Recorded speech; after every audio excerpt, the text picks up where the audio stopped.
Bem-vindos! Nessa aula vamos falar de alguns métodos simples de compressão.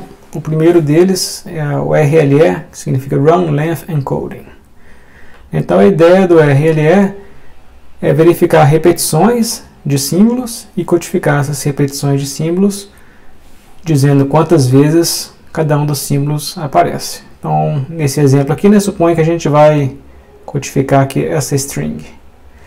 Então, essa string a gente vê que alguns caracteres eles são repetidos. Então, o LL aqui, o O e o LL de novo. Então, na hora de fazer essa codificação, a gente vai codificar os caracteres que aparecem apenas uma única vez.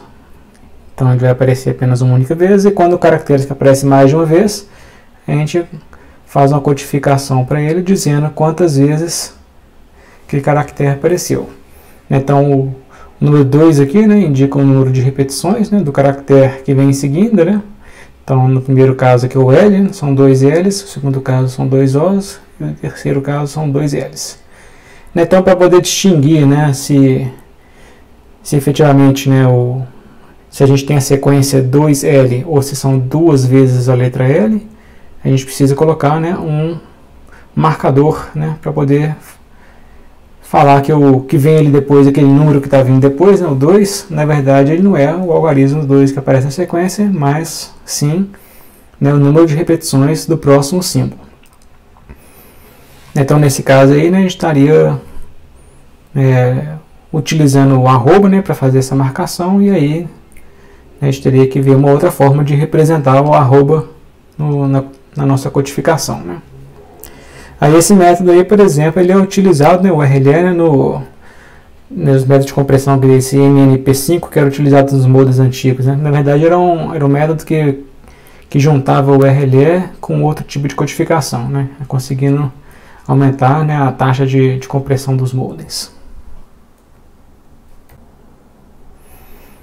Bem, agora um mesmo exemplo, suponha que a gente tem uma imagem em tons de cinzas, de 8 bits de profundidade, ou seja, os valores variando de 0 a 255. E aqui a gente tem um trecho aí dessa imagem. Então esse trecho aqui, mostrando alguns pixels dessa imagem. Então a gente vê que a gente tem sequências de tons de cinza que se repetem, que é muito comum em alguns tipos de imagem. Então, a gente, usando a compressão RLE, a gente consegue representar essas sequências de valores repetidos, de pixels iguais, como sendo um número de repetição seguido pelo pixel que repete. Então, por exemplo, a gente tem a sequência aqui de 9 dozes, então a gente representa como sendo 9 dozes. Então, são 9 repetições do símbolo do pixel 12. Depois, seguindo aqui, próximos pixel 35, 76, aparece apenas uma vez, então eles vão ser codificados aparecendo apenas uma vez aqui, assim por diante. Na hora que chegar aqui no 83, aí a gente tem 3 repetições. Então, para codificar essas 3 repetições do 83, a gente fala quantas repetições que são, 3, e o valor do pixel que repete, que é 83. Então, para poder distinguir, nesse caso, o número que dá o tom de cinza do número de repetições de um pixel, a gente está representando aqui com esse quadradinho. Obviamente, na hora de salvar a imagem não vai ter um quadradinho, então a gente vai ter que ter algum símbolo. Então, por exemplo, a gente poderia colocar, separar um flag, um valor de flag, por exemplo, 255, que seria um byte só de uns, e aí representar então, esse marcador, esse flag, sendo o valor 255. Então toda vez que aparecer um valor 255 na sequência, a gente sabe que o próximo número que vem em seguida, ele não é o valor do pixel, mas ele é o número de repetições do valor do pixel que vem em seguida. Então aqui na frente, novamente, quando aparecer 255, a gente sabe que o próximo número é o número de repetições do valor do pixel que vem em seguida. Então, aí nesse caso, a gente teve que separar, né, esse valor, né, 255, para fazer essa representação e, consequentemente, né, a nossa imagem não poderia ter, né, o 255, né. Então, uma outra forma de fazer isso também é criando grupos. Então, por exemplo, o grupo de tamanho 8, é o que está aqui embaixo. A gente vai criar grupos de tamanho 8 e vamos associar a cada conjunto de 8 valores um byte, né, uma sequência de 8 bits, em que cada um dos bits desse byte descreve o que é cada um dos valores na sequência. Então, a gente tem primeiro, né, um byte descritor, que vai descrever o que são os próximos 8 valores aqui na sequência. Então, esse primeiro bit é 1, então isso significa que esse primeiro valor aqui, o 9, é o número de repetições, né, número de repetições do próximo valor, né, que é o 12. Então, consequentemente, aqui é 0, né, já que 12 é um valor de um pixel. E aí a gente continua fazendo dessa forma, né? Como na sequência que depois aparece o 35, 76 até o 67, né? Com apenas uma repetição de cada um, né? E só quando chega no 87, né, que a gente vai ter 3 repetições, né? Então, o 35, 76 até o 67 aparecem, né, esses valores aqui, e os flags deles, né, os marcadores deles são 0. Quando chegar no 87, né, são 3 vezes, né, são 3 vezes 87. Então a gente tem que falar que o valor 3 que está aqui, né, ele representa o número de repetições. Então a gente usa o flag 1 para poder designar isso, né, e depois a gente vai usar o valor de repetição, né, que é o 87. E aí o flag 0 para ele.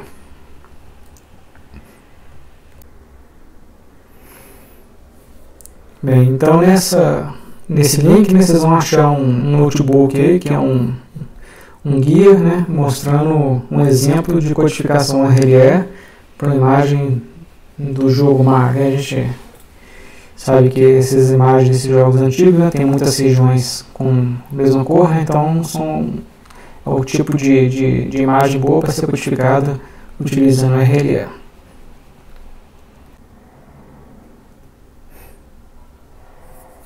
Bem, então, entrando nesse notebook, né, a gente vai ver aqui esse exemplo, né? Então, tem a imagem do Mario, do jogo do Mario, original, né? Para simplificar, a gente pode converter em tons de cinza, né? Para aí a gente não ter que trabalhar com os 3 canais de cores. E aqui nesse exemplo, né, que foi feito, foi como criar uma variação do formato PNM, né? Então tem o formato PNM para codificação de imagem, em que ele tem 2 formas de codificar a imagem, né? Tem uma forma que é ASCII, né? Então os valores dos pixels, né, aparecem, né, com texto ASCII no arquivo, e a outra forma é a forma binária, né, onde cada um dos valores, né, dos pixels aparece como um byte no arquivo.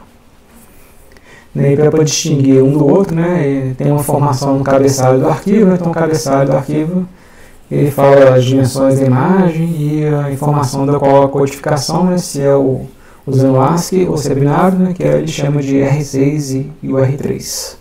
Né, e aí nós vamos criar aqui nesse exemplo, né, uma variação onde a gente vai aplicar a compressão RLE. Então, em vez de ter os valores dos pixels salvos, como no PNM padrão, a gente vai aplicar antes uma compressão RLE.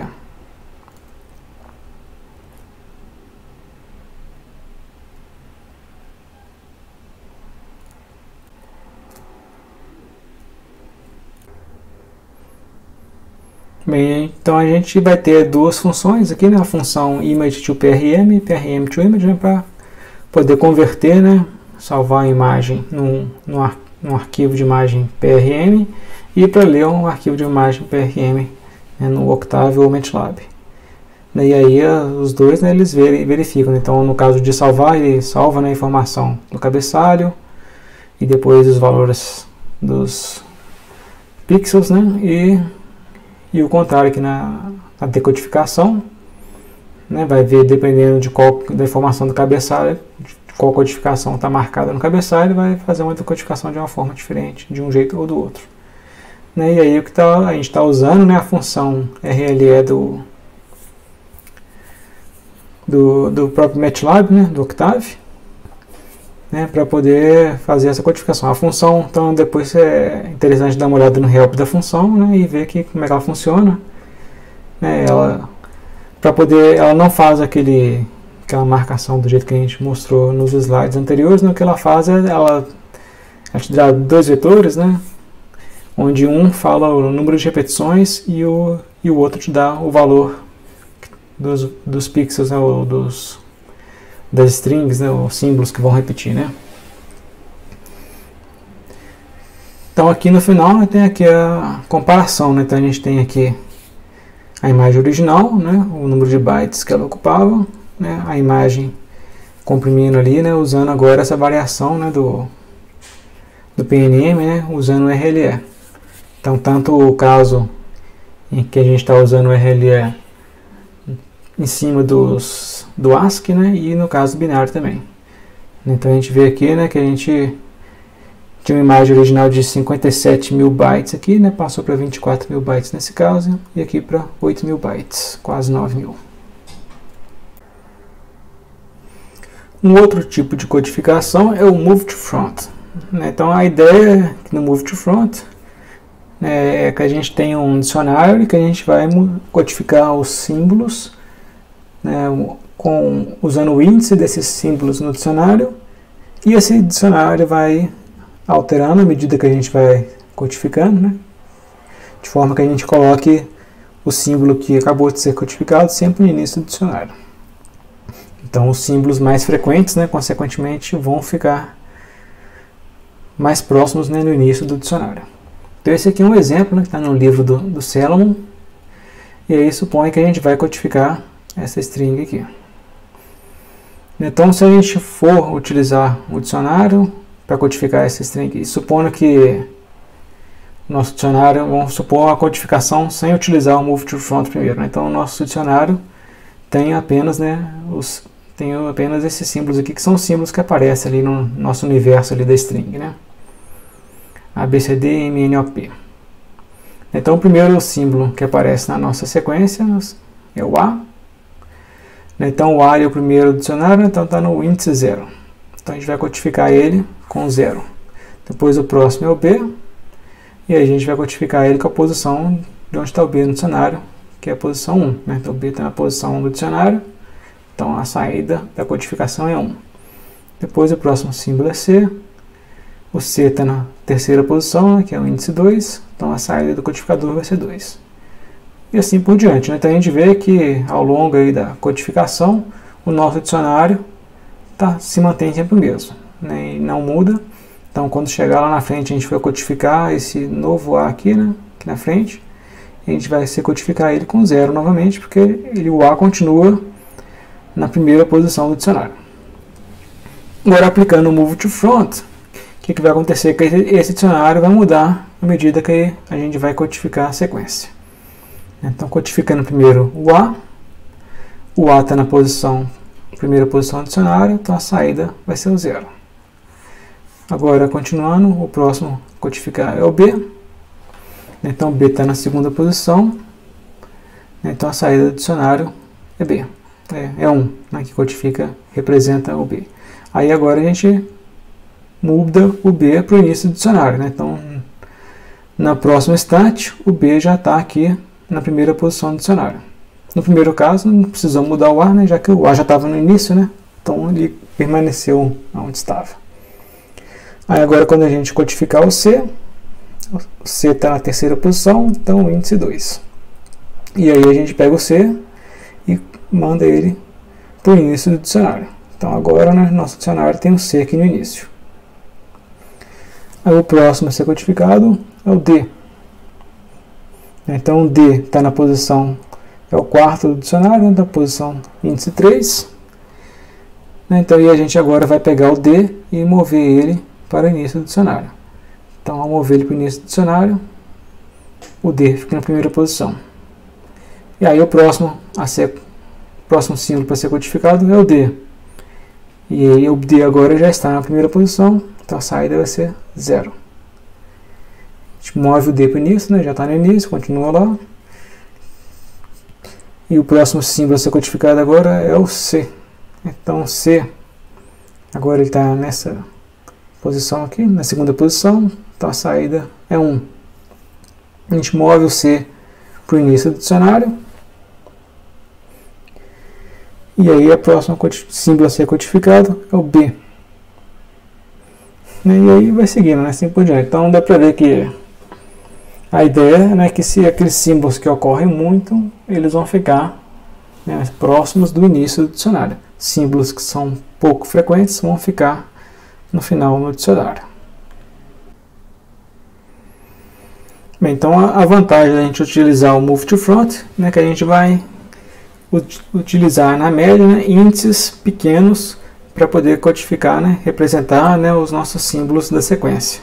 E aí a gente pode associar um código, né, por exemplo, esse código aqui, de tamanho variável, onde os índices pequenos, né, são associados a códigos de tamanho pequeno, e índices maiores, né, são associados a palavras maiores.